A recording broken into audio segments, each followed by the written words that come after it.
نحمده ونصلي على رسوله الكريم اما بعد فاعوذ بالله من الشيطان الرجيم بسم الله الرحمن الرحيم رب اشرح لي صدري ويسر لي امري واحلل عقدة من لساني يفقهوا قولي۔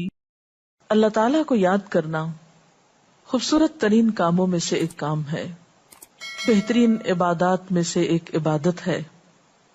قرآن پاک میں اللہ تعالیٰ اس کے بارے میں فرماتے ہیں وَلَذِكْرُ اللَّهِ أَكْبَرُ، اور اللہ کا ذکر بہت بڑا کام ہے، بہت اچھا کام ہے۔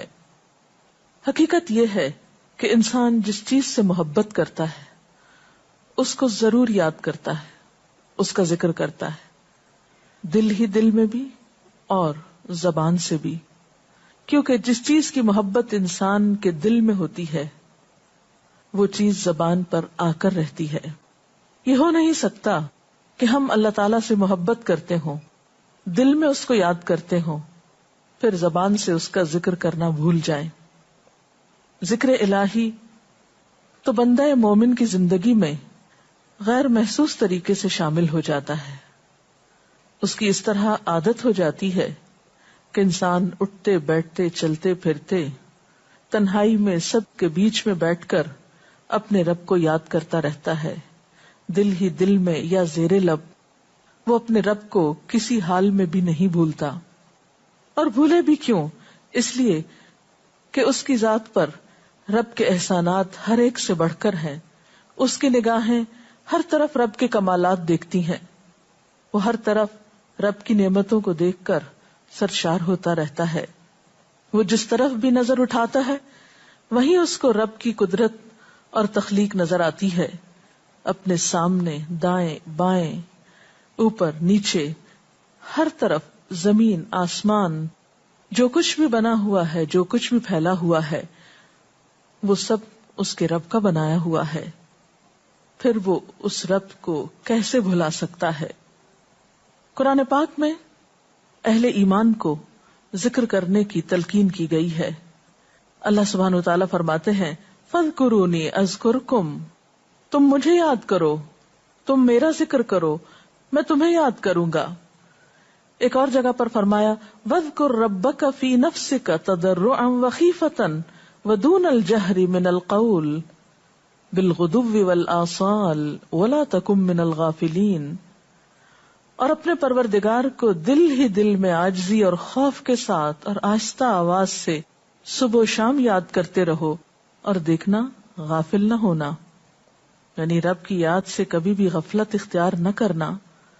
ایک اور جگہ پر فرمایا وَاذْكُرُوا اللَّهَ كَثِيرًا لَعَلَّكُمْ تُفْلِحُونَ، اور اللہ کا ذکر کرو کثرت کے ساتھ، بہت زیادہ، کیوں؟ لَعَلَّكُمْ تُفْلِحُونَ، تاکہ تم فلاح پاؤ، کامیاب ہو جاؤ۔ اس سے پتہ چلتا ہے کہ اللہ تعالیٰ کو یاد کرنا کامیابی کی علامت ہے، اللہ کے ذکر میں کامیابی کی ضمانت ہے۔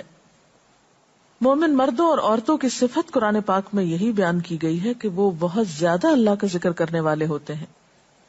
سورۃ الاحزاب میں آتا ہے وَالذَّاكِرِينَ اللَّهَ كَثِيرًا وَالذَّاكِرَاتِ، اور اللہ کا ذکر کرنے والے مرد اور اللہ کا ذکر کرنے والی عورتیں جو کثرت سے اللہ کا ذکر کرتی ہیں۔ کثیرن اعد اللہ لہم مغفرۃ واجرا عظیما، اللہ نے ان کے لیے بخشش اور بہت بڑے اجر کا وعدہ کر رکھا ہے۔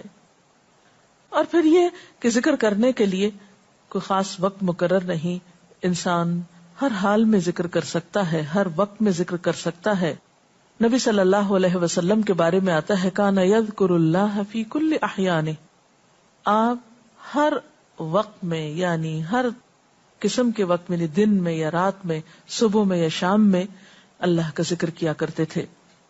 حدیث پاک میں آتا ہے، حضرت ابو موسیٰ اشعری سے روایت ہے مثل الذی یذکر ربہ والذی لا یذکرہ مثل الحی والمیت، رواہ البخاری۔ آپ صلی اللہ علیہ وسلم نے فرمایا اس شخص کی مثال جو اپنے رب کا ذکر کرتا ہے زندہ انسان کی طرح ہے، اور اس کی مثال جو اپنے رب کا ذکر نہیں کرتا مردہ شخص کی طرح ہے۔ گویا ذکر کرنے والا اور نہ کرنے والا، ان دونوں کے درمیان اتنا ہی فرق ہے جتنا ایک زندہ اور مردہ انسان میں فرق ہوتا ہے۔ اور یہ فرق کتنا بڑا ہے. یعنی انسان تو وہی ہوتا ہے، لیکن زندہ انسان میں اور مردہ انسان میں زندگی اور موت کا فرق ہے. بالکل اسی طرح جو شخص اپنے رب کو یاد کرتا ہے، اس کا ذکر کرتا ہے، اس کے اندر ایک زندگی ہے، اس کے اندر ایک خاص خوشی ہوتی، اطمینان ہوتا ہے. اور وہ جو نہیں کرتا اس کا دل مردہ ہوتا ہے، اس کے اندر زندگی کی کوئی امنگ نہیں ہوتی. ایک اور حدیث میں آتا ہے، نبی صلی اللہ علیہ وسلم نے فرمایا، اللہ تعالیٰ فرماتا ہے میں اپنے بندے کے خیال کے مطابق ہوتا ہوں یا خیال کے ساتھ ہوتا ہوں. جو خیال وہ میرے بارے میں رکھتا ہے میں اسی کے مطابق اس کے ساتھ معاملہ کرتا ہوں، اور میں اس کے ساتھ ہوتا ہوں جب وہ مجھے یاد کرتا ہے. گویا ذکر کرنے والے اللہ کی مدد کے مستحق ہوتے ہیں، یعنی اللہ ایسے بندوں کے ساتھ ہوتا ہے جو ذکر کرتے رہتے ہیں. اگر وہ مجھ کو اپنے دل میں یاد کرتا ہے تو میں بھی اس کو اپنے دل میں یاد کرتا ہوں، اور اگر وہ مجھے کسی جماعت میں بیٹھ کے یعنی کسی گروپ میں یعنی پبلک میں بیٹھ کے یاد کرتا ہے تو میں اس کو اس سے بہتر جماعت میں یاد کرتا ہوں، یعنی فرشتوں کی جماعت میں یاد کرتا ہوں. تو گویا فاذکرونی اذکرکم، تم مجھے یاد رکھو میں تمہیں یاد رکھوں گا. تو جو شخص بھی یہ چاہتا ہو کہ اللہ تعالیٰ اس کو یاد رکھے، اس کی مشکل میں اس کی مدد کرے، تو اس کے لیے کیا ضروری ہے کہ پھر وہ ذکر کرتا رہے. اور ذکر تمام عبادات کو خوبصورت بناتا ہے. مثلا روزہ رکھنا ایک عبادت ہے، لیکن جس روزے میں ذکر الہی ہو اس کا اجر و ثواب کئی گنا بڑھ جائے گا. حج ایک عبادت ہے بذات خود، حج کا سفر ایک عبادت ہے، لیکن اس سفر میں انسان اگر ذکر الہی کرتا رہے تو اسی حج کا ثواب کئی گنا بڑھ جائے گا. اور نماز تو سراسر ہے ہی اللہ کی یاد کا نام. اقم الصلاۃ لذکری، نماز قائم کرو میری یاد کے لیے. اللہ کے ذکر کا بہترین طریقہ ہے. ایک اور موقع پر آپ صلی اللہ علیہ وسلم سے جب یہ پوچھا گیا کہ سب سے اچھی نماز کس کی، سب سے اچھا روزہ کس کا، سب سے اچھا حج کس کا، سب سے اچھا مجاہد کون، تو آپ صلی اللہ علیہ وسلم نے ہر بار یہی جواب دیا کہ جو اپنے ان کاموں میں ذکر الہی کثرت کے ساتھ کرے. اور ذکر کرنے والے ہر میدان میں آگے نکل جاتے ہیں. حدیث پاک میں آتا ہے نبی صلی اللہ علیہ وسلم نے فرمایا مفردون سبقت لے گئے. لوگوں نے پوچھا کہ یہ مفردون کون ہے؟ فرمایا وہ مرد جو کثرت کے ساتھ اللہ کا ذکر کرتے ہیں اور وہ عورتیں جو کثرت کے ساتھ اللہ کو یاد کرتی ہیں. اور یہاں آپ نوٹ کر رہے ہیں خاص طور پر مردوں کے ساتھ ساتھ عورتوں کا ذکر بھی ملتا ہے. حضرت عبداللہ بن بصر فرماتے ہیں کہ ایک شخص نے عرض کیا یا رسول اللہ صلی اللہ علیہ وسلم، بے شک اسلام کے احکام مجھ پر بہت ہیں، یعنی ذمہ داریاں بہت ہیں، کرنے کے کام بہت ہیں.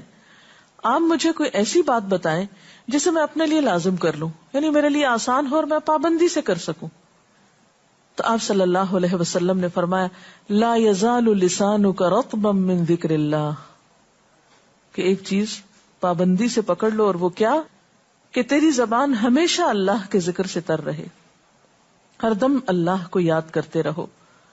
اور یہ حقیقت ہے کہ انسان کوئی بھی کام کر رہا ہو، مثلا خواتین کھانا پکا رہی ہیں، گھر صاف کر رہی ہیں، واک کر رہی ہیں، کوئی بھی کام کر رہی ہیں اس طرح کا، تو اس میں ساتھ ساتھ اللہ کی یاد کرتی رہیں.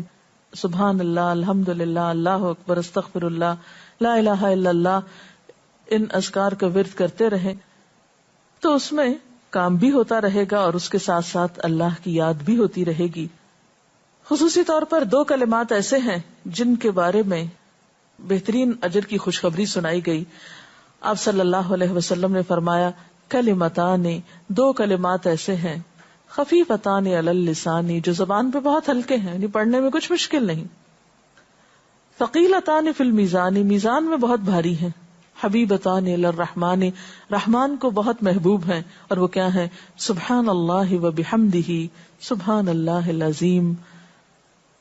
چلتے پھرتے، اٹھتے بیٹھتے، کام کاج کرتے، تسبیح پڑھتے رہنا، ذکر کرتے رہنا انسان کے دل کو جہاں اطمینان بخشتا ہے وہاں اس کے کام کو آسان بھی کر دیتا ہے، اور اللہ کی مدد بھی ساتھ ہوتی ہے.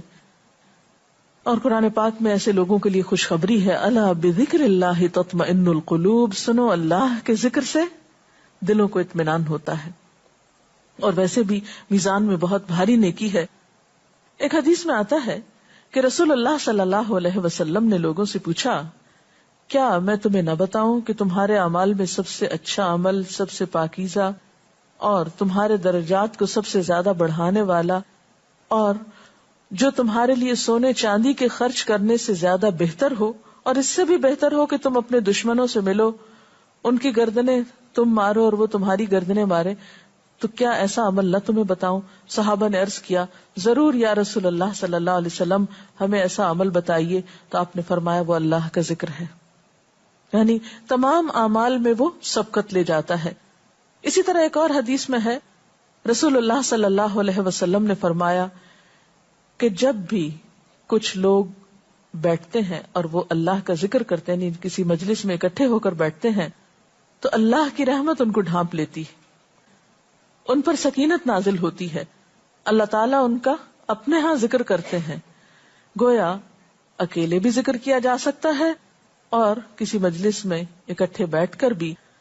پھر اسی طرح صبح و شام بھی، جیسا کہ قرآن پاک میں آتا ہے، وَسَبِّحْ بِحَمْدِ رَبِّكَ قَبْلَ طُلُوعِ الشَّمْسِ وَقَبْلَ غُرُوبِهَا، اپنے رب کی تسبیح بیان کرو سورج نکلنے سے پہلے اور اس کے غروب ہونے سے پہلے.